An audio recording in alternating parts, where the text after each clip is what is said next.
भारतीय न्यूज में आपका स्वागत है। मैं हूं शिखा। आइए देख लेते हैं आज की खास खबर।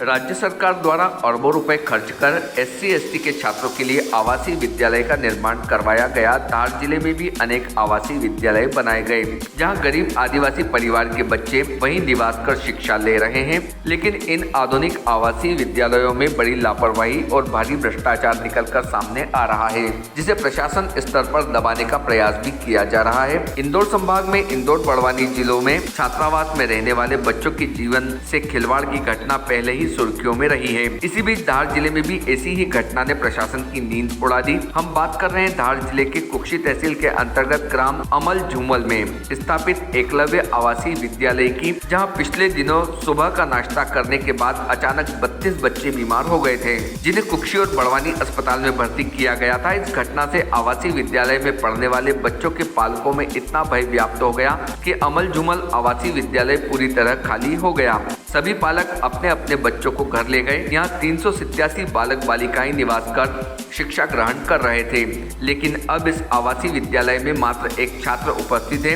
अब प्रशासन के सामने एक बड़ी चुनौती होगी कि आवासीय विद्यालय में पढ़ने वाले बच्चों को किस तरह वापस लाया जाए। बताया जाता है कि जिले में संचालित आवासीय विद्यालयों में नाश्ता एवं भोजन का ठेका गुजरात की कंपनी को दिया हुआ है।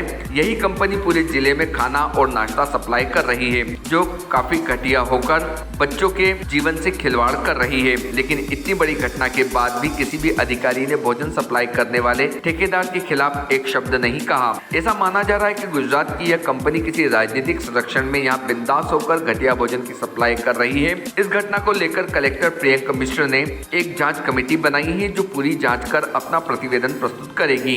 एकलव्य आवासीय विद्यालय में हुई घटना के बाद विभाग के सहायक आयुक्त ब्रजेश पांडे ने भी आवासीय विद्यालय का निरीक्षण किया, जहाँ प्लास्टिक की कैनों में पानी भरा हुआ था, जिस पर उन्होंने अपनी नाराजगी जाहिर की।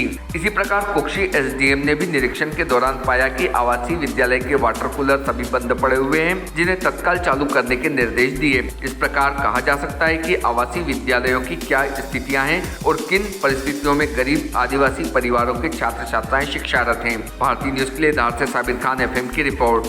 आज की तारीख में मात्र एक बच्चा उपस्थित है। पिछले दिनों जो घटना यहाँ पर घटित हुई है, जिसमें 32 बच्चे बीमार हुए थे, उन बच्चे का स्वास्थ्य परीक्षण के लिए शासकीय कुक्षी अस्पताल एवं बड़वानी में भेजने के बाद उनको डिस्चार्ज कर दिया गया। सभी बच्चे स्वस्थ हैं और यहाँ पर जितने बच्चे 289 बच्चे उपस्थित थे, उनके पेरेंट्स के द्वारा बच्चों को अपने अपने घर कुछ दिनों के लिए ले जाया जा चुका है। हम आज से क्लास टीचर के द्वारा मोबाइल पर उनको मैसेज देकर जल्द से जल्द बच्चों को स्कूल में बुलाकर उनका शैक्षणिक कार्य प्रारंभ करेंगे। मैं सिर्फ इतना कहना चाहता हूँ कि जो बच्चे अस्वस्थ हुए हैं उनके बारे में जांच के लिए कलेक्टर श्री प्रियंका मिश्रा जी ने हमारी एक समिति बनाई है, जिसमें AC ड्राइवर है, फूड ऑफिसर है और पेंशन अधिकारी है।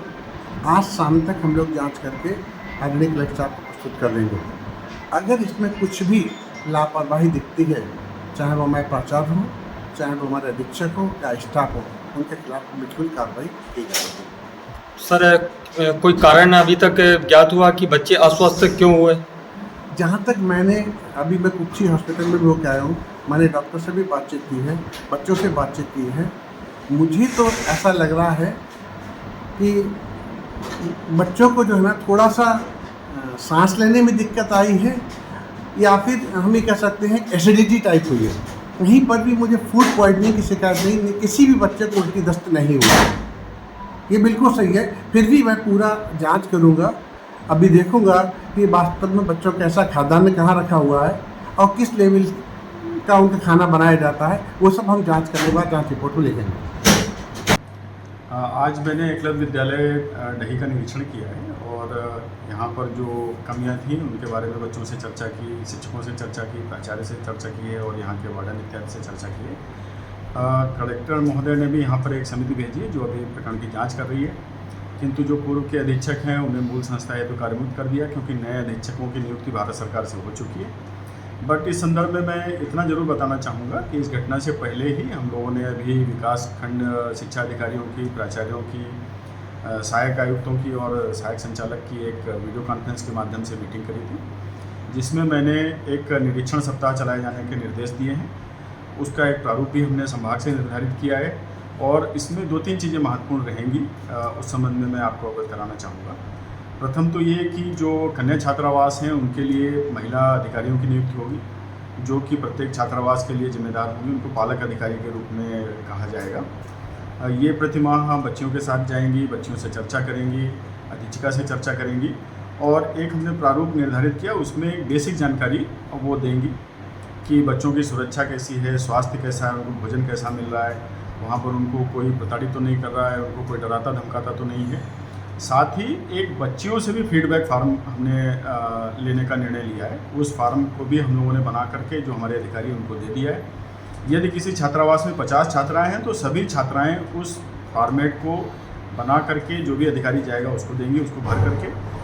और उस समय मैंने ये भी कहा है कि जब ये फॉर्मेट भरेंगी बच्चियां, उस समय कोई अधीक्षक या अधीक्षिका उपस्थित नहीं रहेंगे, ताकि भय मुक्त होकर के वो इसको कार्य को कर सकें। इसी प्रकार से हमने वार्डन के लिए भी एक फीडबैक फार्म लिया है, क्योंकि कुछ संस्थाओं में कुछ उद्दंड बच्चे भी कई बार रहते हैं, उनकी वजह से भी समस्याएं रहती हैं। तो हम वार्डन से भी एक फीडबैक फार्म ले रहे हैं और उस आधार पर हम संस्थाओं की ग्रेडिंग करेंगे। जिन संस्थाओं में कमी है वहाँ पर सुधार करेंगे, जहाँ पर अधीक्षक या अधीक्षिका लापरवाह है उसके विरुद्ध कार्रवाई करेंगे, अन्य कोई कमी है तो उसको भी ठीक करेंगे। Thank you. आपके गांव, शहर, प्रदेश और देश की चुनिंदा दिलचस्प खबरों को पाने के लिए सब्सक्राइब करें भारतीय न्यूज़ चैनल को और बेल आइकन दबाना ना भूलें। खबरें पसंद आए तो लाइक और शेयर ज़रूर करें।